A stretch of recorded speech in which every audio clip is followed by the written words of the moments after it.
This episode of Capes and Lunatics is brought to you by Tweaked Audio. Get awesome headphones, go to tweakedaudio.com and use the coupon code Southgate to get 30% off, free shipping, and a lifetime warranty. Or you can get there through the link on our website, southgatemediagroup.com.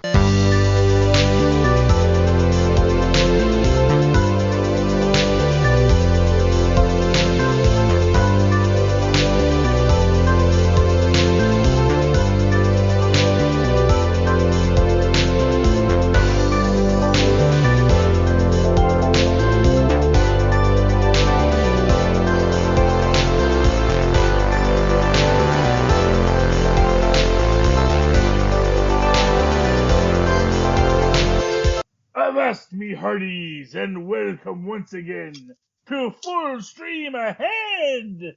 I'm the captain of this here vessel, Charlie, the Professor Esser, and with me as always is my skinny rich friend. It's Mozz. Hey Mozz, welcome back to Full Stream Ahead, Season 2, Season 1. Episode... No. Season 2 of, well, I don't know how we're counting these. I don't know. The podcast. I don't know Oh, interesting. I see. Yeah, because I don't remember if we were counting the Black Mirrors as the end of the last season or the start of this season. But right now we're reviewing Season 1, Episode 3 of The Mandalorian, The Sin. The battered Mandalorian returns to his client for his reward. Our director this week is Deborah Chow. Our writer is, of course, Jon Favreau, with also getting that great created by credit. And George Lucas getting that based on characters created by credit. Pedro Pascal is, of course, our Mandalorian. Werner Herzog, our client. Omid Abtahai is our Dr. Persing. Yeah. Carl Weathers, Grief Karga. Emily Swallow is our armorer, and Kite Fletcher is Paz Vizsla. I have no idea who that even is. But anyway.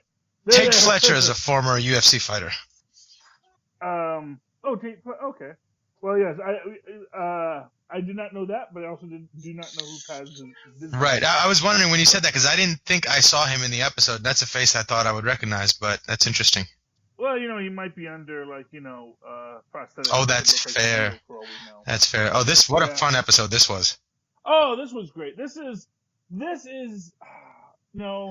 it's always hard to say, was this the best episode of Mandalorian or not, but this was a really great episode of Mandalorian. I mean, there's no ifs, ands, or buts about it. This is really where we get what the Mandalorian is about. What is our actual... This is what sets everything up. Yeah, and, it tells us so much about the Mandalorian, and it upholds sort of the awe and the wonder that you expect from Star Wars. Yeah. Well, yeah. Not only at all the action and all the cool stuff that's happening, but in sort of what it means too. Like you get so much of what they are, but then you're left with more questions too. Yeah. Yeah, well, there really is just nothing but questions in this, and so many things that are happening. Everything's sort of like just moving so fast in this episode. We have our Mandalorian return with the child, and there's an interesting theory on this that if you subscribe to the theory that the child is actually mind manipulating. Oh, right. Okay. The Mandalorian to take care of him. That it's because he's passed out from the previous Mudhorn encounter that he's actually free of him and can actually drop him off. I don't know if I necessarily buy that, but it was an interesting timing question with this. Is that yes? Because then why wouldn't he take over his mind in that moment? Or maybe he was, and that's why he was, questioning it enough to break protocol and ask what you were going to do with it, Well, yeah, and that is the whole question is, what are you going to do with it? And it's no questions asked. And it really is just that, there's a Twilight Zone I really like called The Button. And it's your basic monkey's paw kind of Twilight Zone setup episode where it's like they say we'll give you $50,000 when you push this button. Just know that when you push this button, someone you don't even know, someone will die, but don't worry, it'll be someone you don't even know. Eventually, they push the button, they get the $50,000, and then they come and they say, well, what are you going to do with the button? They say, oh, well, we'll recycle it and we'll send it to someone else. And they say, you're going to send that to someone else? Like, yeah, but don't worry, it'll be someone you don't even know. So it is it's that thing where you are kind of hoisted by your own petard, and that this is what I find most fascinating about it, is the idea that it is a situation where he has engaged in something he knows is wrong.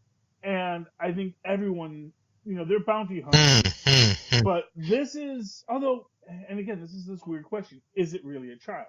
Because it certainly looks like an infant, but without knowing what this species looks like. And we know what this species looks like, and really, if you were to say that's an adolescent Yoda, would you be that likely to mistake it? If you said, well, no, this is we call it a baby Yoda. Yeah, I know, but if you look at it from two different perspectives, like in dog years versus human years, when a dog is 7 years old, he's not like a 7-year-old baby. We don't think of him that way. We think of him as a very old dog. So in the same way, you can expand it further. He might be 50 years old, but to him, he is still a baby. Maybe that's how slowly they mature. Well, but the thing is that what we do know of Baby Yoda is Baby Yoda can walk by himself. Sure. Baby Yoda can feed himself. That is interesting. Yeah, that's a good point. Baby Yoda can even, arguably hunt and catch a frog. So why hasn't he been... Well, I guess he had been able to sort of swipe away the attacks of all the other assassins before the Mandalorian. Well, then it goes to that argument that maybe he was, mind manipulated. I just don't want to think of it that way. It spoils his cuteness. Well... Yeah. Cuteness can be evil. This is true. You can't always trust. That's fair. But even beyond that, it could also even be, as I like to say, it could also be theoretically a instinctual or reflexive manipulation of the Force. Huh. Right. That if Yoda's species, if the Tridactyls simply are so attuned to the Force, have the Force flowing through them so much, that it's like to them the Force is like light or sound. It's something that's all around you. You see it, you perceive it, and you feel it, and you don't even realize what you're doing, in the same way that a child doesn't realize when they start making noises what those noises really mean. Yeah, and it's interesting. So, if it is reflexive, he hasn't built, I guess, enough knowledge of the world to have something to reflect off of, to think, hey, maybe people don't think this is a good idea, So to him, he has no moral perspective, and it would just be something he does, like a biological function. Yes, and, what one thing we do see in this episode is the being that he has, that Yiddle, as I like to call him, has the most contact with. The doctor is the one who is trying so hard to protect him, who doesn't want to hurt him, even as they're doing what they're doing. They're going to do the extraction, whatever that means. Yeah, but Werner Herzog certainly seems to want to hurt him. Well, Werner Herzog wants, efficiency for the Empire, He seemed bothered and scared by it, though. Well, it's a very powerful. If you know what the Tridactyls are, then yeah, they can be very bothersome and very scary. Because we know that Master Yoda was one of these things, and for all we know, this species, there may be only a few of them in the universe, but they put out Jedi that, for all we know, they are the ones who created the Jedi, just because that's just how they evolved. They evolved into Jedi. So it's an interesting question, that. But we do see that, he turns in the child and he gets his ice cream maker full of and that is a lot of best stuff. Yeah. even giving Carl Weathers a bar of it as payment, it's a lot of Beskar, and of course he gets, and again he gets this slack from the other Mandalorians for working with ex Imperials, because it's tainted money, but also it is Beskar, which is their metal and should be returned to the Mandalorians, which, as Werner Herzog says, there is an order that you should have this again, and of course, he immediately blows it all on a really pimp set of armor. Yeah, but it seemed like he gave most of it to the cause and then took a little bit what was left, and she made him that armor, right? Like, he didn't use. I mean, he might have blown all of his allotment or whatever he got for it, I guess. I see what you mean. Yeah, he wound up with a really nice armor out of the I thought so, but it seemed unfinished. It needed, like, a paint job. No? Well, this is actually something I'm thinking, is that I get the feeling that, like, that's what Beskar looks like when it first comes out. And then as it weathers, because if you remember what he had at the end, when he said it's almost lost its integrity, you see it's like all green, like we see Boba Fett's. That maybe once the Beskar starts to wear, it gets that green hue and the gray to it, and it's just like copper, it just gets that little patina. It gets that little patina, yes, and so I think that may in fact be what we're looking at there. As it stands, he's walking into that place with that. Although I like the whole point about, you don't have your sigil yet. And he says, well, what did you do on this adventure? He says, well, I slayed a mudhorn. And he says, oh, well, that'll be your symbol. He says, no, I can't have it because my enemy helped me kill it. And they're like, why would the enemy help you kill it? He didn't know I didn't know he was my enemy. Or he didn't know I was his enemy. He didn't know he was my enemy at the time. But anyway, but it's cool as he walks in, and of course everyone wants to take him down. You see, he goes to Carl Weathers, Grief Karga, to get what his next job's gonna be. And again, it's like there's just not another gig like this. And he's also, of course, doing the guild. Yeah. But you have this conflict of the code. Because on one hand, the basis of the code is, we obey the laws of the guild. We do the bounty, we don't ask questions, we bring them back. And right. Well, I feel like the guild is his work, but his religion is the Mandalorians. So that supersedes it. Yeah. And like the guild, I feel like is a temporary allegiance, isn't it? Well, no, I feel like the Mandalorians feel the same way. It's like, you take the job and you do the job. Right, I understand that, but like when he does what he does at the end, he's not betraying the Mandalorians, he's betraying the guild. So there's a delineation there, Well, yeah, what he does at the end, and to jump forward, essentially when he gets his back end in the deep fat fryer, he is all the other Mandalorians come to him at a great cost to themselves. Right. Because I kind of get the feeling in this that as far as the planet was concerned, there was one Mandalorian. Right. They didn't know there was an entire nest of Mandalorians there, which also gets me wondering if, like, when they'd see a Mandalorian, they just always assumed it was the same Mandalorian because only one Mandalorian went out at the same time. So, I saw the Mandalorian, he was over there, But if you think about it, that, like, always... Yeah, why would you ever question a different description when you know the world only has one? Well, exactly, and they all basically look the same. Yeah, and the other sense I got was that they knew he was in trouble, but they didn't come begrudgingly to his aid. Now, either it's just the brotherhood of the philosophy that is stronger than personal bickering that demanded that, but he genuinely said, go, we got this, we'll buy you some time. Like, it seemed to me that they knew what he was doing was the cause to follow. Like their religion would also demand that to happen. So if we are true to the philosophy, if any one of us puts himself on the line to follow our code, we have to be there for him because we believe in it too. Like they knew Yiddle was something special, or that it was the right thing to do to save him, or that it was the valuable thing to do to save him. I got the sense that they were on board with what he was doing, and maybe like they knew more about the situation than he himself did in that moment. Yeah, well, I mean that's possible. I really took it more to be because I really felt that they felt that he shouldn't have, especially the heavy. Right, and he's the one who sort of smiles at him at the end and says, "Go ahead, we'll hold them off." Yeah.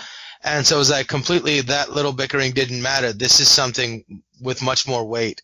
Yeah, but it is also this is the way.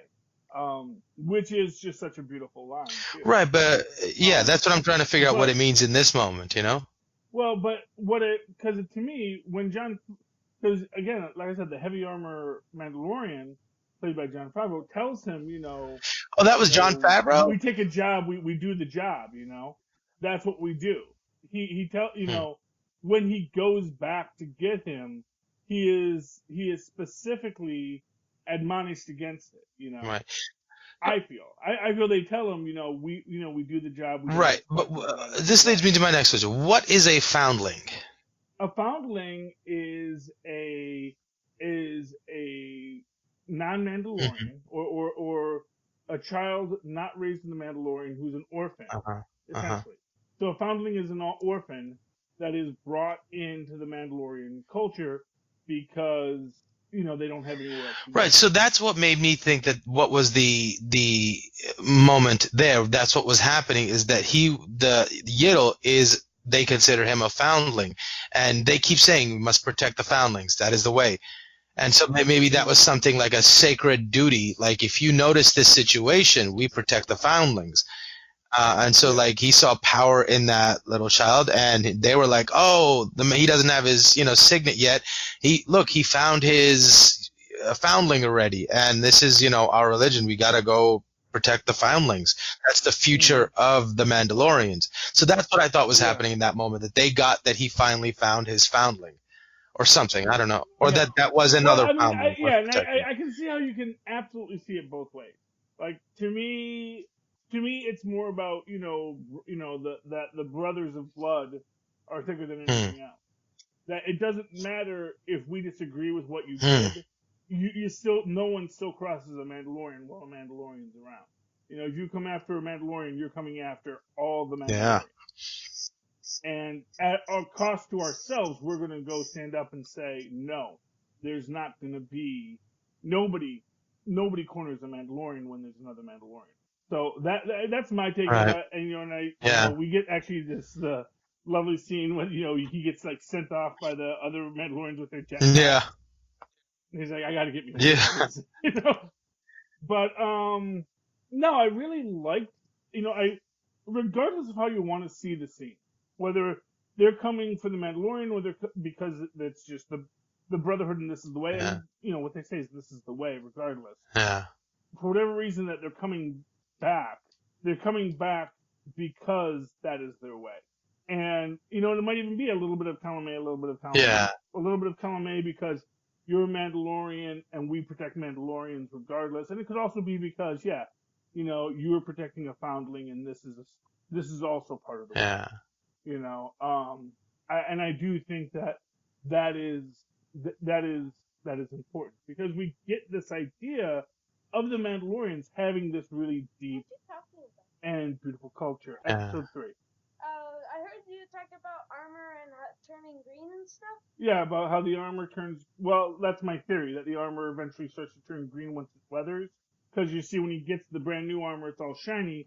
But when he was saying his armor was faded, it was losing its integrity. It had turned all deep green like that. Well, can I tell you something? What do you want to tell me? The green is actually a color because when Boba Fett became a Mandalorian, he wore green armor. He wore green and red armor. Well, yeah, I know they have the green and red armor. I'm just not sure that the green is paint or if that's just the way that the Beskar looks once it gets weathered. Also, Boba Fett's armor isn't Jango Fett's because Jango Fett's body, except for his helmet, was buried, and his helmet was exploded. Yeah, I know. Jerky Mace Windu. Mm. Only reason why I hate Mace Windu is he killed Jango Fett. And so unceremoniously. But, that is what happens. And of course, the way of the Mandalorian is a difficult way. Where do you put what? Back in the case. Where's the case? Okay, well. We'll keep an eye out for the case, and we'll put it in the case. Okay. The little wireless headset piece. But yeah, I mean, the way this plays out is really beautiful, I feel. Are you on the last episode? No, we're on the third episode. Oh, you said you were watching the last one? Well, no. No, you said you were. Well, we haven't watched the last one yet, no. But we watched episode 3 and 4. What? Well, yes, I have watched the last episode. I've watched all the episodes. I'm aware of how the story ends. But anyway, where was I? You're confusing me, Tristan. You're distracting me. I love you, though. Oh, anyway. Our other comics fell. You are my lovely fondling. The comics fell. No, the comics are over there. No, those are old comics. Okay. New ones are over there. Oh, anyway.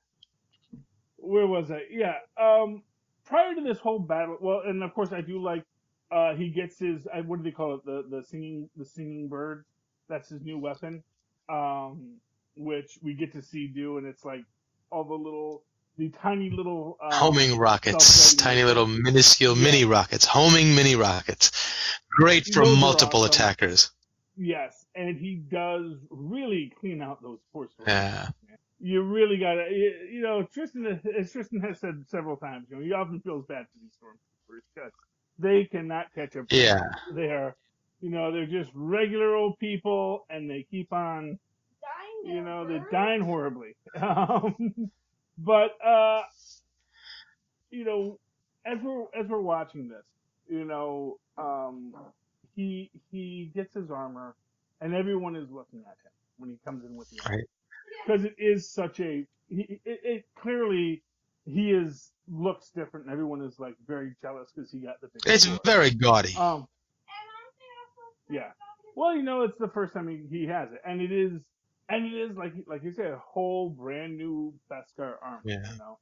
And you think about how much, and this is again the whole idea that other Mandalorians are looking at him like, who the heck do you think you are? Because for most of them, they probably built their armor piece by piece, by job by job.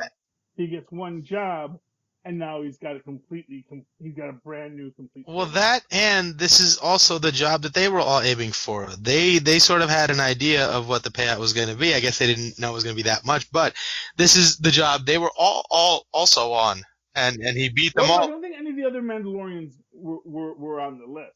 No, but he comes back and asks him. He goes, "Who else had a fob?" And he's like, "Everybody did, but you're the only one." So, I thought.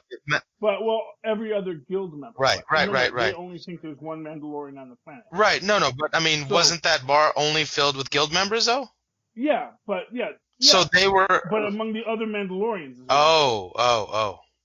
So even among the other Mandalorians, again, to give this idea where some of them are looking down on him, it's because he's got this brand new armor with, sort of like he won the lottery. Yeah. And suddenly he's buying his fancy car and is, tricked out whatever, and everyone else is like, man, I earned everything I got. Yeah. We almost see it as a little bit ill-gotten, Anyway. Yes, Tristan, what is your question?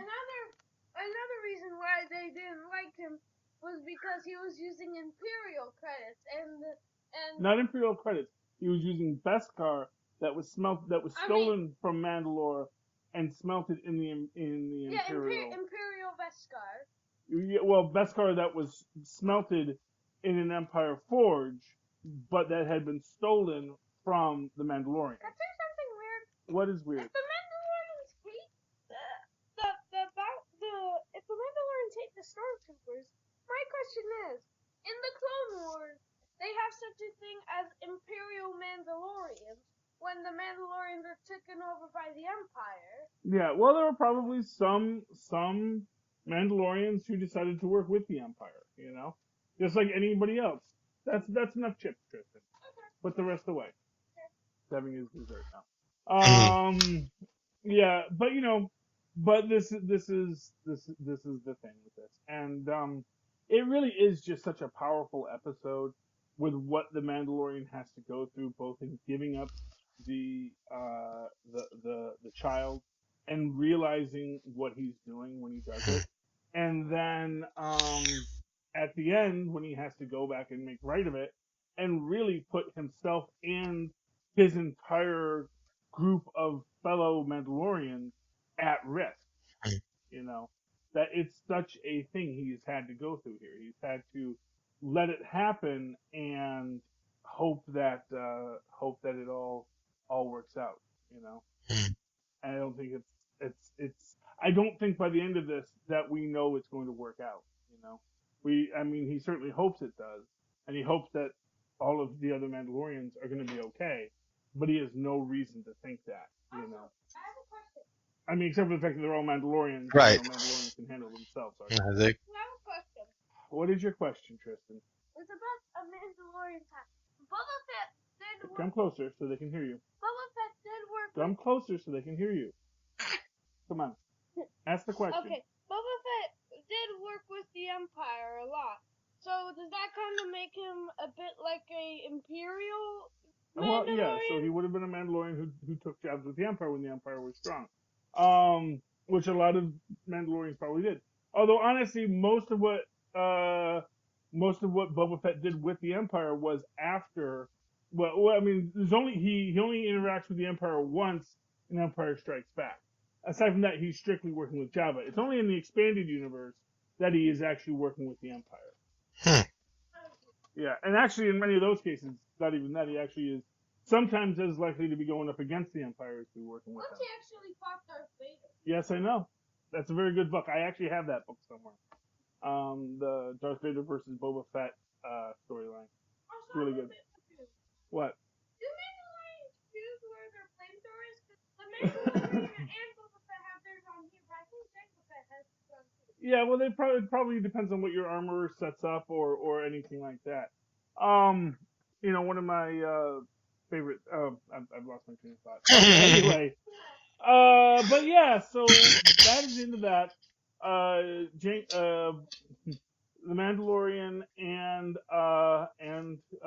Yiddle are taken off. They're flying away, and they've escaped the bounty hunters guild. And that's where we see it. And then we're gonna have to see where fate takes them. Do you have any final thoughts on tonight's episode, Mike? No, I thought it was a really, really fun one. Yeah, it was. It really, really was a great episode. Like I said, this is definitely one of the best.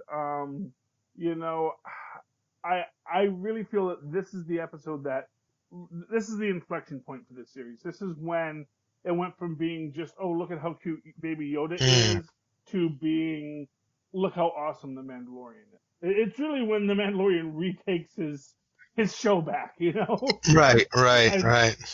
It really is that this is about the Mandalorian's jersey, and I really, really appreciate that. It's really good. So in the meantime, Mozz, if people would like to reach out to you and talk to you about The Way, how can they? They can email me at mozzmanzoor@gmail.com or find me on Facebook under Mozz Manzoor. That's MOZZ MANZOOR. And of course, you can always write to me in that old-fashioned email way, the way our Mozz and Paws once did back in the 80s when Empire Strikes Back was king, at superconnectivityblog@gmail.com. That's superconnectivityblog, all one word, @gmail.com. And of course, follow me on the Twitter as I live tweet things when broadcast television is a thing to tweet, @Charlie Esser. That's CharlieEsser. Look for the 2 E's in the middle. Bing! There we go. Okay. There you go. Tristan didn't know to do the ping. But yes, that's how we do it. Oh, great. Avast ye, me hearties, ye lovely land lovers. You have come through another stormy sea with full stream ahead. Be sure to come aboard again next week. Arr!